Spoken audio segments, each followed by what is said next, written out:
नमस्कार, आप देख रहे हैं हरियाणा डायरी और मैं हूं आपके साथ संदीप कुमार मिश्र। हरियाणा में सरकारी नौकरियों की तस्वीर बदलती नजर आ रही है। एक दौर था जब सरकारी भर्ती पर पर्ची खर्ची और सिफारिशों के आरोप लगते थे, लेकिन अब सरकार का दावा है कि योग्यता ही सबसे बड़ी पहचान बन चुकी है।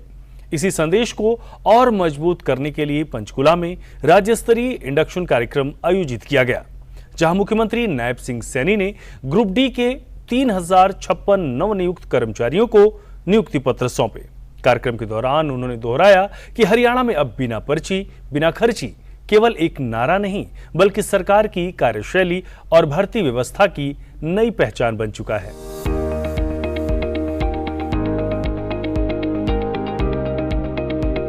पंचकुला के ताऊ देवीलाल स्टेडियम में उत्साह, उम्मीद और नई शुरुआत का माहौल दिखा।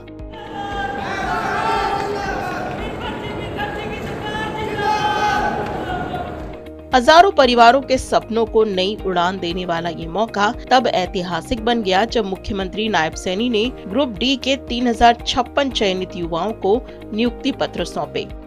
मंच से सीएम ने कहा कि ये केवल नौकरी मिलने का मौका नहीं है, बल्कि उन युवाओं की मेहनत, प्रतिभा और माता पिता के वर्षों के संघर्ष का सम्मान है, जिन्होंने कठिन हालातों में भी अपने सपनों को जिंदा रखा। उन्होंने सभी नवनियुक्त कर्मचारियों से जनसेवा को अपना सबसे बड़ा दायित्व मानने का आह्वान भी किया। साथियों, हमारी राजनीति गरीब के बेटे को, गरीब के बेटे और बेटी को अवसर देने की राजनीति है। साथियों, मैं आप लोगों के सामने खड़ा हूं। हमारी एक बेटी, अभी उनको मैंने नियुक्ति पत्र दिया, मेरे गांव के पास की थी, हड़बौन की। साथियों, मैं कहना चाहता हूं कि हड़बौन की, मैंने पूछा कि आप कहां से हैं, तो उसने बताया कि मैं हड़बौन की हूं, मेरे गांव के पास की है। साथियों, कोई कल्पना भी नहीं कर सकता था कि मैं मुख्यमंत्री बन जाऊंगा, एक साधारण परिवार, गरीब परिवार का बेटा। साथियों, ये भारतीय जनता पार्टी है, ये नरेंद्र मोदी है साथियों, जो इस प्रकार से गरीब व्यक्ति को आगे बढ़ाने का काम साथियों करते हैं। साथियों, मैं कहना चाहूंगा, हमारे लिए नौजवान वोट बैंक न होकर के ये विकसित भारत, विकसित हरियाणा का साथियों भाग्य विधाता है। साथियों, ग्रुप डी नहीं, आप गुड गवर्नेंस की साथियों डिलीवरी टीम है। मैं ये मानता हूं, जनता सबसे पहले साथियों आपसे मिलती है। आपके व्यवहार से सरकार का चेहरा वो पहचानती है। यदि आप मुस्कुरा करके किसी नागरिक की मदद करते हैं तो सरकार के प्रति उसका विश्वास कई गुना बढ़ जाता है। सीएम ने कहा कि हरियाणा सरकार ने भर्ती प्रक्रिया को पूरी तरह पारदर्शी बनाया है। पिछले 1.5 साल में 42,500 और पिछले 11.5 सालों में 1,83,000 से ज्यादा युवाओं को मेरिट के आधार पर सरकारी नौकरी दी गई। उन्होंने दोहराया कि प्रदेश में न खर्ची न पर्ची, सिर्फ योग्यता के सिद्धांत पर भर्ती हो रही है। वे पारदर्शी भर्ती की हमारी व्यवस्था को साथियों कभी समझ ही नहीं सकते, वो कभी नहीं समझ सकते।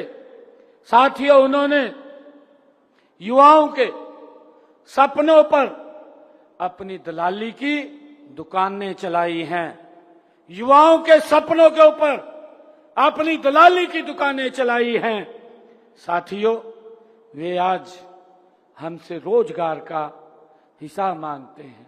साथियों, हमने सत्ता संभालते ही देश के यशस्वी प्रधानमंत्री आदरणीय नरेंद्र मोदी जी के नेतृत्व में साथियों ये स्पष्ट कर दिया कि अब हरियाणा के किसी भी नौजवान के भविष्य किसी नेता की जेब में रखी पर्ची तय नहीं करेगी, कि साथियों उसका भविष्य, उसकी मेहनत, उसकी साथियों योग्यता और उसकी प्रतिभा ही तय करेगी कि बच्चा सरकारी नौकरी के अंदर लगेगा। अपने संबोधन में मुख्यमंत्री ने परीक्षा प्रणाली को निष्पक्ष बनाने की प्रतिबद्धता भी दोहराई। कार्यक्रम में पहुंचे एक लाभार्थी ने नायब सरकार की जमकर तारीफ की। सर, मैंने अभी 18 जून को जो रिजल्ट आया था उसमें मेरी नियुक्ति हुई सर, तो मैं सर बहुत ही इस चीज़ से बहुत ही खुश हूँ कि मैं बेरोजगारी के दलदल से बाहर निकल पाया हूँ और मेरे साथ साथ और भी जो 3000 युवा हैं वो भी बेरोजगारी दलदल से बाहर निकल के बहुत ही लाभान्वित और आशान्वित महसूस कर रहे हैं। सीएम सैनी ने सभी नवनियुक्त कर्मचारियों से ईमानदारी और जनसेवा का संकल्प लेने का आह्वान किया। उन्होंने कहा कि हरियाणा का युवा सरकार के लिए केवल वोट बैंक नहीं है, बल्कि विकसित हरियाणा और विकसित भारत का भाग्य विधाता है।